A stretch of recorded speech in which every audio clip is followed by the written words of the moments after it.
Hey everyone, today I am making a restock of Hot Springs Cove.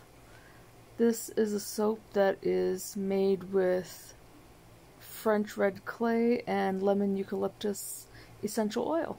So here I am mixing up my French clay with a little bit of oil, and usually I do this differently. Usually I use a little bit of water. But today, clearly my brain wasn't in the right place, so I mixed it with a little bit of oil, and then I threw in my lemon eucalyptus essential oil as well.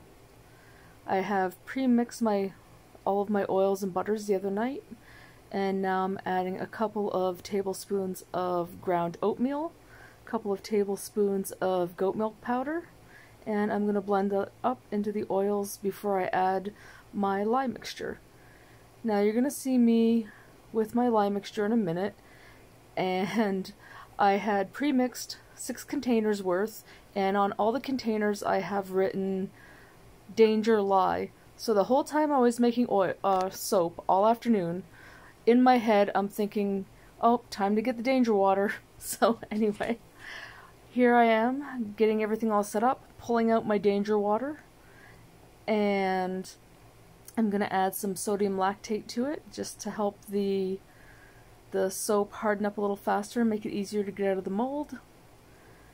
And I'm just going to stir that up and pour that into my lye mixture, into my oil mixture that has all of my additives in it. And I always strain it. Usually I've never had an issue, but I do strain it just in case there's some undissolved lye, just to solve any potential problems that could come later. So I'm just mixing it up, and I will apologize because you're not going to get that satisfying mix of the lye being mixed into the oils because of the additives. Everything just always looks cloudy. So I'm stirring this all up, making sure it's nice and emulsified, getting to a thin trace. And because I put all of my essential oils in with my clay, all I'm going to do is just dump it right in the bucket, and I'm just going to have a solid color soap. The last time I made this soap, I did a French red clay drop swirl into white, but this time it's just going to be a solid red bar, and it looks pretty good. It's an orangey red right now. Obviously I'm doing my voiceover a couple days after I made this soap, but I still haven't unmolded it or cut it yet, and that will be another video. So here I am blending everything in so that it's nice and smooth and uniform color. And of course, I didn't mention this in the beginning, but make sure you're always wearing protective gear. I have on gloves and goggles and an apron, my cat apron. And I also will apologize for being left-handed. The only good place in my kitchen right now is to have the camera here on the right. So because I'm left-handed, I'm going to get in the way a little bit. Once the soap studio is built, hopefully I'll be able to hold my camera on the other side. Now I'm just doing a little bit of a design on the top. Who else, when you're making soap, do you just mess with it and mess with it and mess with it, and you just have to eventually give up because you don't know what you're doing and you can't decide when you're done?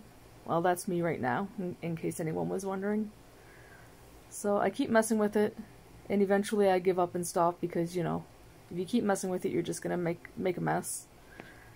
And I have some black salt, so I'm gonna sprinkle my black salt on the top, just as a finishing touch, because it seemed appropriate to me to have black salt on top of a soap called Hot Springs Cove. And I'm just going to give it all a little press in here, make sure that it sticks to the soap so that when I cut it, it doesn't all fall off. And that's it. This is Hot Springs Cove, and it will be ready in about 6 weeks, so by the end of November. Thanks for watching.